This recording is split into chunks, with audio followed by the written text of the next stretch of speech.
ప్రభుత్వ ఉద్యోగం మీ లక్ష్యమా? Group-4 SI constable bank RRB SSC పరీక్ష ఏదైనా లక్షలాది మంది విద్యార్థులకు బోధించిన అనుభవం గల టాప్ మోస్ట్ ఫ్యాకల్టీచే మీ ఉద్యోగ సాధనలో మీకు తోడుగా RSB అంటే 20 సంవత్సరాల నమ్మకం. Contact 9393787373. Download RSB Education app.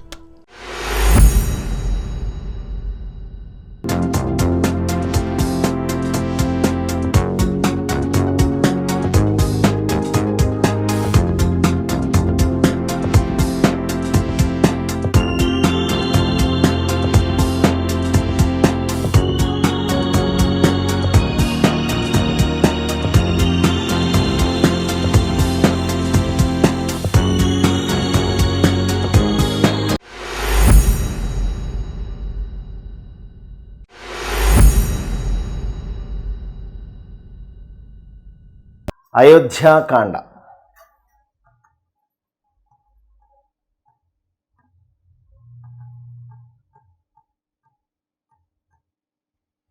ఈ అయోధ్యాకాండము అంటే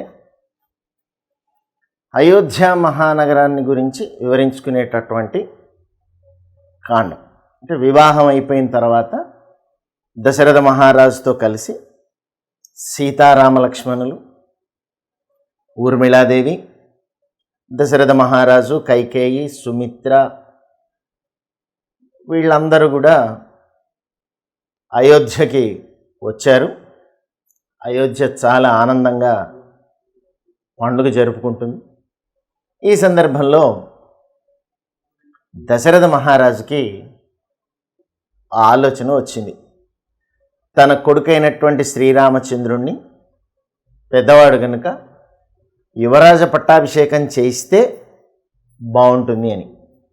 సుగుణాల రాశి, ఎదటి వారి మనసును నొప్పించనివాడు, సకల సద్గుణ సంపన్నుడు అయినటువంటి శ్రీరాముడికి పట్టాభిషేకం చేస్తే ప్రజలను కన్నబిడ్డల వలె చూస్తాడు అనేటటువంటి ఉద్దేశంతో పట్టాభిషేక ముహూర్తాన్ని నిర్ణయించడానికి అక్కడ సభలో ఉన్నటువంటి వాళ్ళందరితో ఒక రకంగా తాను నిర్ణయం తీసుకున్నటువంటి విధానాన్ని చెబితే,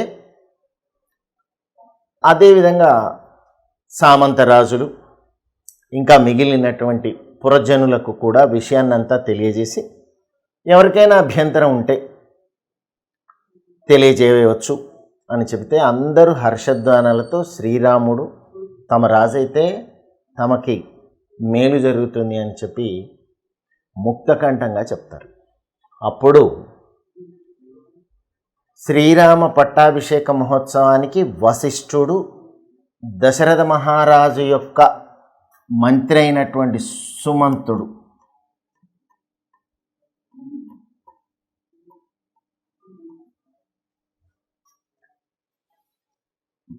పిలిచి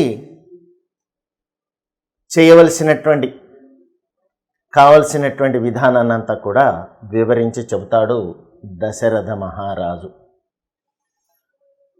అప్పుడు కావలసినటువంటి తీరుని, అయోధ్య నగరంలో చేయాల్సినటువంటి పరిస్థితిని వివరించి చెప్పగానే అంతా అయోధ్య ముస్తాబు అవుతూ ఉంటుంది. ఆ ముస్తాబు ఎంత గొప్పగా ఉంటుంది అంటే, అయోధ్య మహానగరం అంత అద్భుతంగా సిద్ధమైపోయింది. ఆ సందర్భంగా అయోధ్య అంతా ఎలా ఉంది అంటే, ఈ రకంగా అయోధ్య మహానగరాన్ని అంతా కూడా ఏర్పాటు చేసుకొని ముస్తాబయ్యి సర్వసిద్ధమైనటువంటి ఇదితో పట్టాభిషేక ముహూర్తానికి బయలుదేరి వస్తూ ఉన్నాడు శ్రీరాముడు సీతా సమేతుడే. అలా వస్తున్నటువంటి మార్గ మధ్యంలో కోలాహలంగా జనాలందరూ వెంటరాగా, ఆహా ఎంతో అద్భుతంగా జరుగుతున్నటువంటి ఆ విధానాన్ని వాళ్ళందరూ కూడా చూస్తూ ఉంటారు. ఈ సందర్భంలో అక్కడికి మందర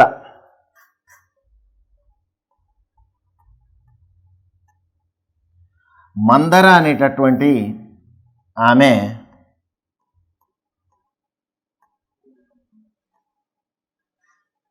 వచ్చి ఆ వేడుకనంతా తిలకించి తిన్నగా కైకేయి దగ్గరకు వెళుతుంది.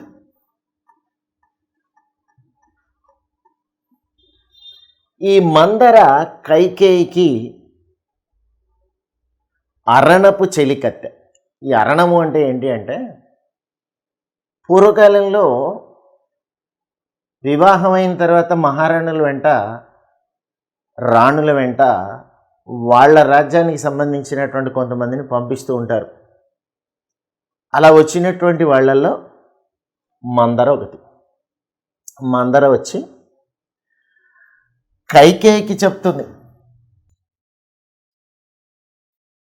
కైకేయికి ఏమని చెప్తుందంటే, ఇట్లా శ్రీరాముడికి పట్టాభిషేక ముహూర్తాన్ని నిర్ణయించారు, అయోధ్యంతా చాలా గొప్పగా ఉంది, వేడుకలు కోలాహలంగా ఉన్నాయి అని చెబితే, నిజమే చక్కని వార్త చెప్పావని బహుమానం ఇస్తుంది కైకేయి మందరికి.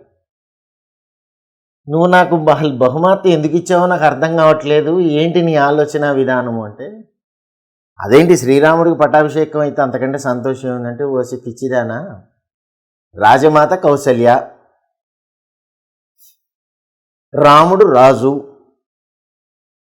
నీ కొడుకు భరతుడు సేవకుడు, రేపు రాముడికి పిల్లలు పుడతారు, రాముడి పిల్లలు రాజ్యాన్ని వెళ్తారు, నీ కొడుకు సేవకుడు కాబట్టి నీ కొడుకు పుట్టినటువంటి పిల్లలు కూడా సేవ చేయాలి. అంటే నీవు జీవితంలో ఎప్పుడూ రాజమాతవు కాలేవు, నువ్వు వాళ్ళకి సేవకురాల్లాగానే మిగిలిపోతావు. మరి ఈ విషయం నువ్వు ఎందుకు గమనించలేకపోతున్నావు, ఈ విషయం నీకు అర్థం కావట్లేదా అని చెప్పి మందర చెప్పుడు మాటలు చెప్తుంది, నూరిపోస్తుంది. అలా నూరిపోసినటువంటి ఆ మాటలతో కకావికలమైపోతుంది కైకేయి మనసు. సరే మరి ఇప్పుడు నన్ను ఏం చేయమంటావు అని చెప్పి అడిగితే, నీకు పూర్వకాలంలో ఒక యుద్ధ సమయంలో దశరథ మహారాజు నీకు ఒక 2 కోరికలు కోరుకోమని చెప్పి వరాలు ఇచ్చాడు. ఆ వరాలను అప్పుడు కోరుకోలే, ఇప్పుడు ఆ వరాలను కోరుకుంటా అని చెప్పాడు అని చెప్పి అడిగితే, వెంటనే ఏమో కోపగృహానికి, అలకాగృహానికి వెళ్ళిపోతుంది. ఆ అలకాగృహానికి వెళ్ళిపోయి అలకతో అక్కడే ఉండిపోతుంది.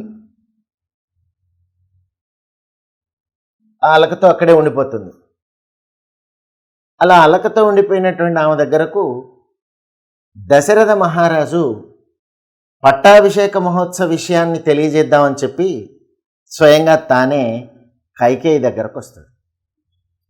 ఎప్పుడైతే కైకేయి దగ్గరికి వస్తాడో, రాగానే కైకేయి కోపగృహంలో, ఇప్పుడు మనకి ఎట్లా ఉంటాయో ఆ రోజుల్లో రాజమందిరాల్లో కోపగృహాలు అంటే, కోపం వస్తే వాళ్ళు పోయి అక్కడ కూర్చుంటారు, వాళ్ళను ఓదార్చడం ఇదంతా కూడా ఉండేటటువంటి స్థితి ఉండేది. ఆ కోపగృహంలో ఏమేమి ఉంటుంది. వెంటనే దశరథ మహారాజు వచ్చి చూసి పరిస్థితిని గమనించి ఆయన కూడా ఆ కోపగృహంలోకి వెళతాడు. కటిక నేల మీద పడుకొని ఉంటుంది. ఏంటి కారణం, ఏం జరిగింది, ఎందుకు ఇలా ఉన్నావు అని చెప్పి అడుగుతాడు. అడిగితే ఏమీ సమాధానం చెప్పదు, బాగా ఉక్రోషంగా ఆవేశంగా ఏడుస్తూ ఉంటుంది. దశరథ మహారాజు మళ్ళీ అడుగుతాడు, అసలు ఏంటి కారణం చెప్పమంటే, ఇప్పుడు ఏదైతే మహోత్సవం జరుగుతుందో ఆ మహోత్సవానికి భరతుణ్ణి రాజుని చెయ్యి, సీతని, రాముణ్ణి అడవులకు 14 సంవత్సరాలు అడవులకు పంపించు, అడవులు నారచీరలు ధరించాలి, జటాధారి అయి ఉండాలి, నియమాలు నిష్ఠలు మేరకుండా ఉండాలి, ఈ ఆజ్ఞతో నాకు నువ్వు ఇస్తాన్న వరాలు ఇప్పుడు ఇచ్చేయి. వెంటనే దశరథ మహారాజు చల్లబడి కూలబడతాడు. ఒక్క నిమిషంలో తేరుకొని, అసలు నీకు ఈ ఆలోచన ఎట్లా వచ్చింది, కౌసల్య కంటే ఎక్కువ నిన్నే ప్రేమగా చూస్తాడు కదా రాముడు, మరి అలాంటి రాముడి మీద నీకు ఇంత కక్ష దేనికి, నా మాట విను, రాముడికి పట్టాభిషేకం చేయి, అది ఇదని చెప్తాడు. లేదు నువ్వు నా కోరిక నెరవేర్చవంటే దశరథ మహారాజుకి మాట్లాడటానికి ఓపిక లేక పడిపోతే అప్పుడు దశరథ మహారాజు యొక్క మంత్రి అయినటువంటి సుమంత్రుణ్ణి పిలిపించి రాముణ్ణి రమ్మను అని చెప్పి కైకేయి చెప్తుంది. లేదు మరి మీరు రాజమాత కాబట్టి మీరు చెప్పినటువంటి ఆజ్ఞను నేను శిరసావహించలేను, నాకు రాజాజ్ఞనే కావాలి అంటే అప్పుడు దశరథ మహారాజు రాముని రమ్మను అని చెప్తాడు.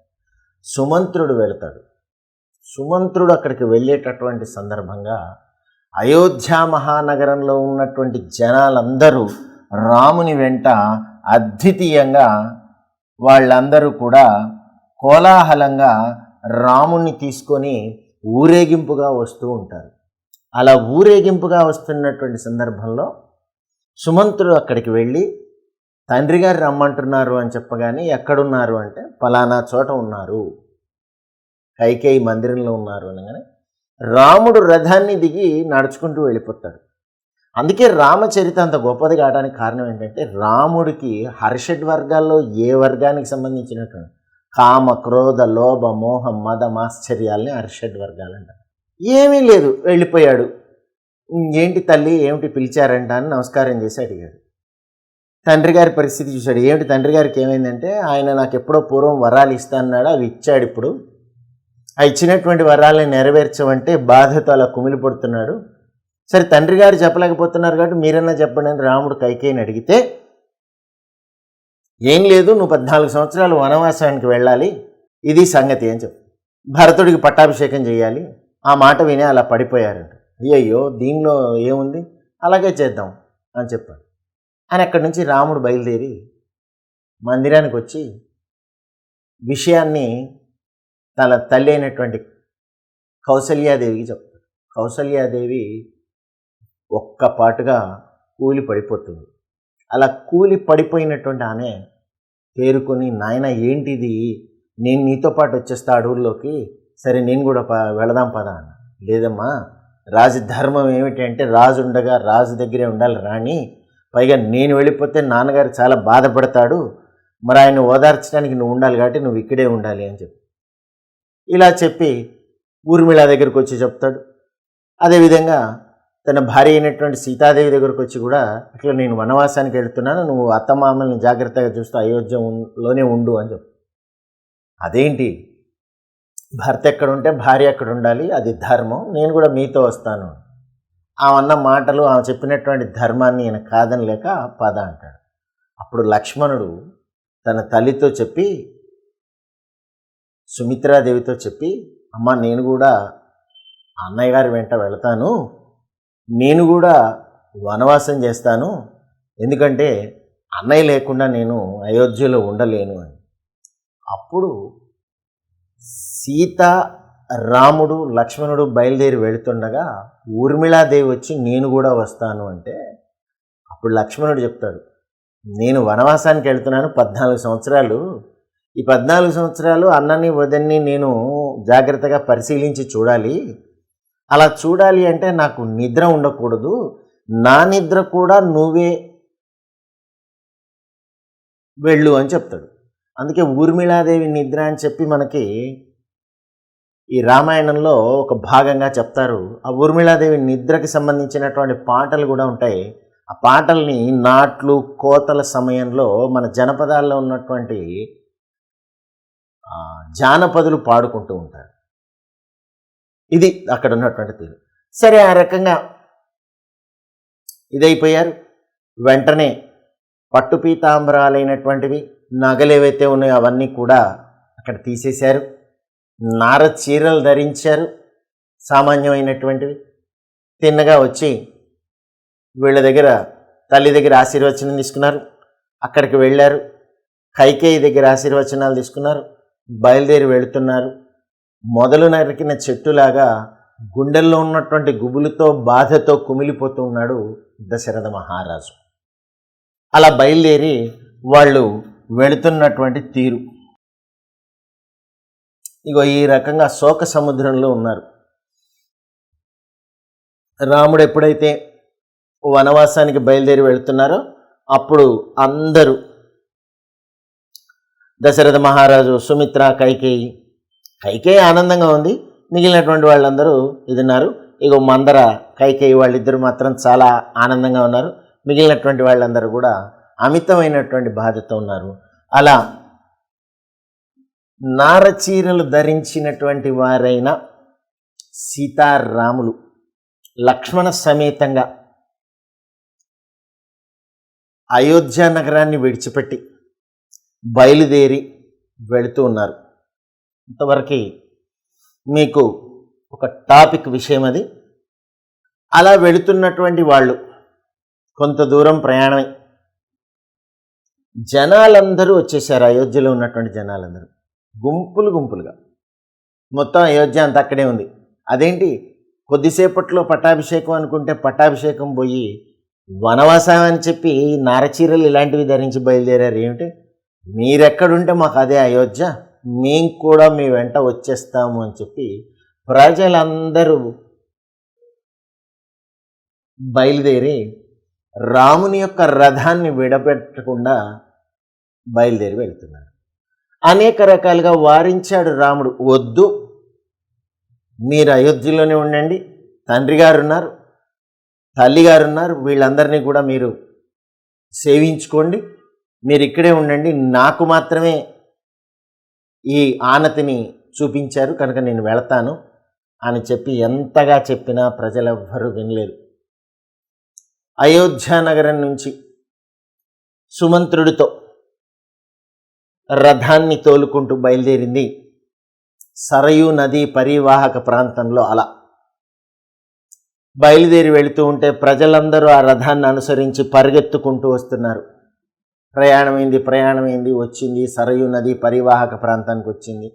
సాయం సమయమైంది, రాత్రివేళ ప్రయాణం అనుకూలమైంది కాదు అని చెప్పి అక్కడ విశ్రాంతి తీసుకుంటారు. ప్రజలందరూ గాఢ నిద్రలో హాయిగా ఉండిపోతారు. అప్పుడు ఒకానొక సమయంలో, వేకోత్సాహం సమయంలో శ్రీరాముడు లేచి సీతా లక్ష్మణులను అందరినీ లేపి, ప్రజలు లేస్తే మళ్ళా మన వెంట వస్తారు కనుక వాళ్లను వారించడం కష్టమవుతుంది కాబట్టి మనం ఈ సందర్భంగా ఇక్కడి నుంచి వెడలిపోవడం మంచిది అని చెప్పి అనుకొని అక్కడి నుంచి బయలుదేరి వాళ్ళు ఆ రథా సమేతుడై వెళ్ళిపోతూ ఉంటారు. తెల్లవారుతుంది, ప్రజలందరూ మేల్కొంటారు, చూస్తారు, రాముడు ఉండడు. అయ్యో మనం మొద్దు నిద్రపోయాము, మహానుభావుడైనటువంటి శ్రీరామచంద్రుడు వెళ్ళిపోయాడు, ఎంత తప్పు చేశాము అని చెప్పి ఆ ప్రజలందరూ అక్కడ వాళ్ళను వాళ్ళే తిట్టుకొని నిందించుకొని క్రమంగా అక్కడి నుంచి బయలుదేరి అయోధ్య మహానగరానికి తిరుగు ప్రయాణం అయ్యారు. రాముల వారి రథం ముందుకు వెళ్ళిపోతుంది. అయోధ్య నగరానికి వచ్చారు. అయోధ్య అంతా విషాదాన్ని అలుముకుంది, చాలా బాధగా ఉంది. ఈ సందర్భంలో ఏం చేయాలి అని చెప్పి ఆలోచిస్తూ ఉన్నారు. ఇప్పుడు దశరథ మహారాజు